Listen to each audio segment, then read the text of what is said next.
and unlatches properly. My mirrors are both securely mounted, not cracked, broken, or missing, and they're adjusted to me. My windshield is securely mounted. There are no cracks longer than 4 inches, no dings bigger than a dime, no illegal stickers, and there is nothing obstructing my direct view. Now I'm going to do a safe start by turning the key 1 click to the right without starting the engine. My ABS light and DEF lights will come on, they'll go off, and my gauges will cycle. Now I'm going to push the clutch to the floor, hover the brake without pushing it, make sure the vehicle's in neutral.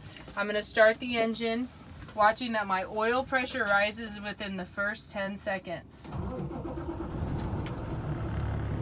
My oil pressure is beginning to rise. I'll slowly release my clutch. My volts are at 14 volts within the safe operating range of 12 to 15. My oil pressure has climbed to safe operating range of 30 pounds.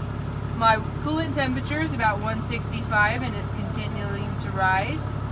My air pressure is at 125 within the safe operating range. Cut in is 100, cut out is 125. My DEF fluid is at a third of a tank. Must be a minimum 1/8 of a tank. I'm going to turn my headlights on. I'm going to check my left turn signal, my right turn signal, my high beams, and my 4-way flashers.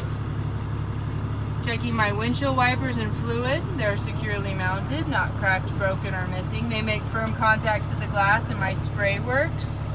Checking my city horn, my country horn, both work properly. I'm going to check my heater and defrost, making sure my defrost works, my heater works properly. Next, I'm going to go ahead and do a tug test, checking the parking brake on the tractor, putting it in low gear.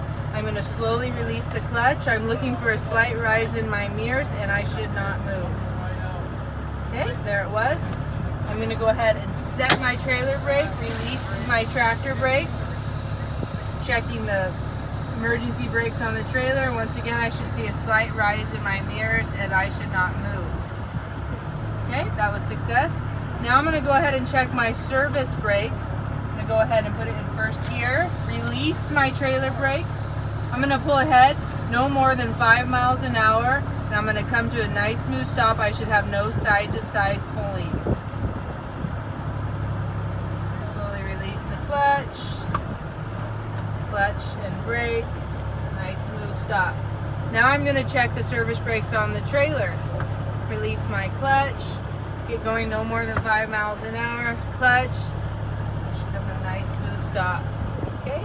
I'm going to place the vehicle in neutral, let my clutch out. I'm looking for flat level ground. If I cannot find flat level ground, I will chalk my wheels or turn my steering wheel all the way one direction. I'm going to start my 3-step now. I'm going to shut off anything that makes noise or takes draw. Make sure my air pressure is between 120 and 125, the governor cutoff, and I'm going to shut my vehicle off.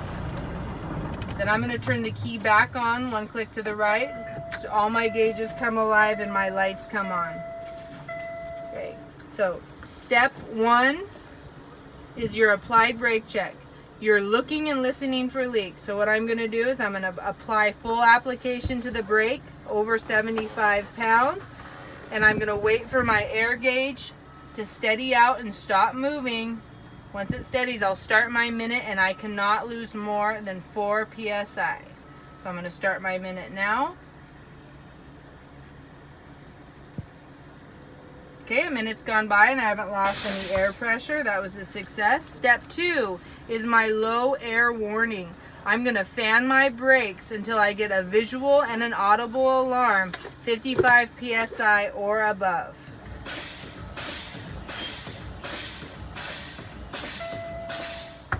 So that was a success. That came on about 75 psi. Step 3 is I'm going to continue fanning my brakes in between 20 and 45 psi. Both of my emergency brakes will set.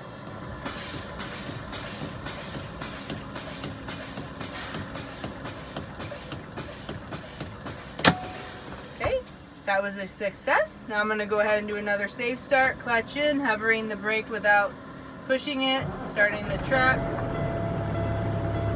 Okay, so now I'm going to go ahead and I'm going to do an exterior light check. Turning my headlights on, I'm going to check my clearance lights and my low beams should be working. I'm going to go ahead and check my left turn signal, my right turn signal, my high beam indicator, and my four-way flashers. Go to the rear of the vehicle, my four-way flashers, my left turn signal, my right turn signal, and the brakes. The examiner will come back into the vehicle, say all your lights are working properly, and this is when you're going to think, if you've gotten everything on your exterior and interior pre-trip, you're going to think about it. If you feel comfortable, you're going to say, this concludes my pre-trip inspection. Awesome. That's it.